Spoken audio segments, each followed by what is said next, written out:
10টি আলামত দেখলে বুঝবেন আপনার সাথে খারাপ জিন আছে, জিনের আসর আপনার সাথে আছে। বিভিন্ন সময় আপনি যে সমস্ত আলামত দেখলে বুঝবেন যে একজন জিন আপনাকে ক্ষতি করার চেষ্টা করতেছে। যদি এই আমলগুলো, যে আলামতগুলো যদি আপনি দেখেন, তাহলে অবশ্যই আপনার জিন্দিগিটাকে আমলের ভিতরে নিয়ে আসবেন, আমল অনুযায়ী চলবেন এবং রুকিয়া করার চেষ্টা করবেন। বিভিন্ন জায়গায় রুকিয়া সেন্টার আছে, সেখানে রাকির কাছ থেকে আপনি ঝাড়ফুঁক করে নেবেন, রুকিয়া করে নেবেন। অবশ্যই মনে রাখবেন জিন জাতি বলতে কিছু একটা আছে। এটা যদি আপনি বিশ্বাস না করেন তাহলে আপনার ঈমান থাকবে না, কারণ আল্লাহ পাক রব্বুল আলামিন মানুষের সাথে সাথে জিনদেরকেও কিন্তু দুনিয়াতে পাঠিয়েছেন। আল্লাহ তাআলা পবিত্র কুরআনুল কারীমের ভিতরে নিজেই বলে দিয়েছেন, 27 নম্বর পারা 2 নম্বর পৃষ্ঠার 5-6 নম্বর লাইন, সূরাতুজ জারিয়াতের 56 নম্বর আয়াতে রব্বুল আলামিন বলেন, ওয়ামা খলাকতুল জিন্না ওয়াল ইনসা ইল্লা লিয়াবুদুন, I have created the human and the jinn people to worship only me. আমি মানুষ এবং জিন জাতিকে একমাত্র আমার ইবাদত করার জন্য সৃষ্টি করেছি। সুতরাং জিন জাতি আছে। আল্লাহ তাআলা জিনদের ব্যাপারে একটা সূরা নাজিল করে দিয়েছেন। এটা আধুনিক চিকিৎসা বিজ্ঞান, বর্তমানে সায়েন্স যারা চিকিৎসা বিজ্ঞান, তারা এটাকে জিন জাতি বলতে কিছু আছে এটা বিশ্বাস করতে চায় না। তবে যারা ঈমান এনেছে, আল্লাহর প্রতি বিশ্বাস স্থাপন করে, তাদেরকে অবশ্যই বিশ্বাস করতে হবে যে জিন জাতি বলতে কিছু একটা আছে। আল্লাহ তাআলা জিনদের ব্যাপারে একটা সূরা নাজিল করে দিয়েছেন। সূরাতুন নাস, মানুষের ব্যাপারে একটা সূরা নাজিল করেছেন, জিনদের ব্যাপারে একটা সূরা নাজিল করে দিয়েছেন। সুতরাং জিন জাতি আছে। অবশ্যই এই 10টি আলামত আমরা খেয়াল করব, আমাদের ভিতরে যদি থাকে তাহলে কিন্তু জিন জাতির থেকে বাঁচার জন্য আমাদেরকে আমল করতে হবে। আমি শেষে কিছু আমলের কথা আপনাদেরকে বলে দিব, যে আমলগুলো করবেন, এবং অবশ্যই রুকিয়া সেন্টারে গিয়ে ঝাড়ফুঁক করে নেবেন শরীরে এবং সবসময় আমল করার চেষ্টা করবেন। নাম্বার 1 নাম্বার হচ্ছে কোনো কারণ ছাড়াই, এগুলো হচ্ছে জাগ্রত অবস্থায় আপনি যে সিমটমগুলো দেখলে বুঝবেন যে আপনার কাছে জিন আছে কিনা। জাগ্রত অবস্থায় 5টি আলামতের কথা বলবো এবং ঘুমন্ত অবস্থায় 5টি আলামতের কথা বলবো। নাম্বার 1 নাম্বার হচ্ছে আপনি কোনো কারণ ছাড়াই দেখা যাচ্ছে সব সময় অলওয়েজ মাথা ব্যথা করতেছে, মাথা ব্যথা করে, চোখে ব্যথা নাই, বিভিন্ন জায়গায় কোনো সমস্যা নাই, আপনি চিকিৎসা করাচ্ছেন কোনো সমস্যা হচ্ছে না, বাস তারপরেও দেখা যাচ্ছে বিভিন্ন সময় আপনার মাথা ব্যথা করতেছে। যদি এরকম ফিল হয় যে সব সময় মাথা ব্যথা করে, তাহলে মনে করবেন যে হয়তো কোনো জিন আপনার উপরে অ্যাট্রাকশন দিচ্ছে অথবা আপনার উপরে অ্যাটাক করার চেষ্টা করতেছে।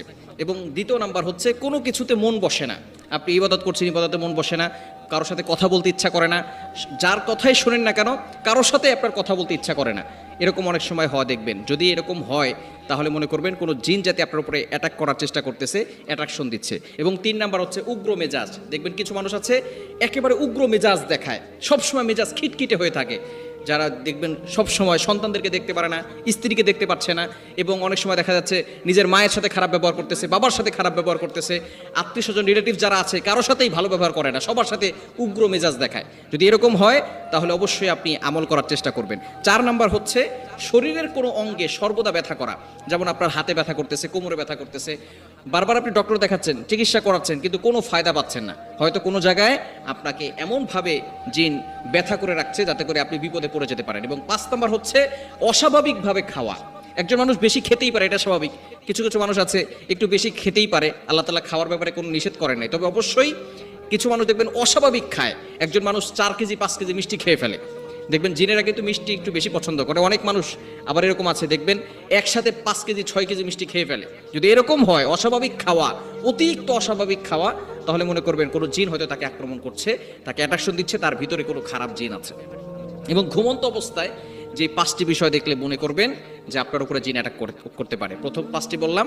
নাম্বার 6 নাম্বার হচ্ছে ঘুমের মধ্যে হঠাৎ করে চমকে ওঠা। অনেক মানুষ দেখবেন ঘুমের মধ্যে ঘুমিয়েছেন, হঠাৎ করে আপনি চমকে উঠেছেন। যদি এরকম হয় তাহলে মনে করবেন হয়তো কেউ আপনাকে আক্রমণ করার চেষ্টা করতেছে।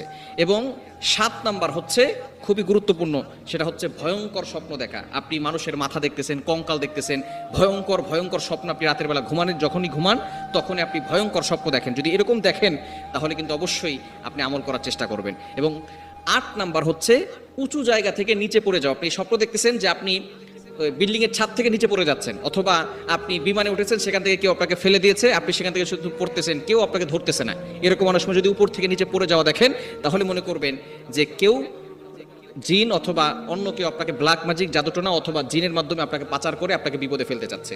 এবং 9 নাম্বার হচ্ছে ঘুমের মধ্যে আপনি স্বপ্ন দেখবেন কুকুর অথবা অন্য কোনো হিংস্র প্রাণী আপনার উপরে অ্যাটাক করতে চাচ্ছে, আপনাকে ধাওয়া করতেছে। এটা দেখলে অবশ্যই আপনি সতর্ক হবেন। এবং 10 নাম্বার হচ্ছে বিশেষ আকৃতির মানুষ দেখা স্বপ্নের ভিতরে, অনেক লম্বা, আবার অনেক খাটো, আবার অনেক কালো, আবার বিশ্রী চেহারার, কুৎসিত চেহারার মানুষ, যেগুলো দেখলে ভয়ঙ্কর লাগে। এবং এমন বড় বড় উঁচু উঁচু মানুষ দেখেন যে যার পা জমিনে আর মাথা একবার অনেক উঁচুতে, কেমন যেন আসমানে আছে বা মাথাটা। শুধু এরকম যদি দেখেন তাহলে আপনি অবশ্যই সতর্ক হবেন, কিছু আমল করবেন। 5 ওয়াক্ত নামাজ মাস্ট বি পড়বেন, অবশ্যই নামাজ পড়তে হবে। নামাজ না পড়লে কিন্তু জিন আপনার কাছ থেকে যাবে না। 5 ওয়াক্ত নামাজ মাস্ট বি পড়বেন এবং 5 ওয়াক্ত নামাজের পরে আয়াতুল কুরসি, 4 কুল, সূরা বাকারার শেষ 2টি আয়াত এগুলো পড়ে আপনি বুকে ফু দিবেন আর হাতে ফু দিয়ে পুরো শরীরকে মাসাজ করে দিবেন। রাতের বেলা অবশ্যই ঘুমানোর সময় ওযু করে ঘুমাবেন এবং আয়াতুল কুরসি, 4 কুল, সূরা বাকারার শেষ 2 আয়াত এগুলো পড়ে বুকে ফু দিবেন আর হাতে ফু দিয়ে পুরো শরীরকে মাসাজ করে দিবেন। ঘরের ভিতরে কোনো মূর্তি রাখবেন না, কোনো পুতুল রাখা যাবে না, কোনো ছবি টানিয়ে রাখা যাবে না, তাহলে কিন্তু জিন জাতিরা এই সমস্ত ঘরে বেশি থাকে। এবং ঘরের ভিতরে বেশি বেশি কোরআন তেলাওয়াত করবেন, ফজরের নামাজের পরে সূরা ইয়াসিনের তেলাওয়াত করবেন, মাগরিবের নামাজের পরে সূরা ওয়াকিয়া এবং বিশেষ করে সূরা বাকারার প্রথম 1 থেকে 30 আয়াত পর্যন্ত তেলাওয়াত করবেন। যদি করতে না পারেন রেকর্ডিং চালু করে রাখবেন। এভাবে করলে ইনশাআল্লাহ জিন বলেন, ব্ল্যাক ম্যাজিক বলেন, জাদুটোনা বলেন, কুফরি কালাম বলেন, সব কিছু থেকে আল্লাহ আপনাকে প্রোটেক্ট করবেন, হেফাজত করবেন।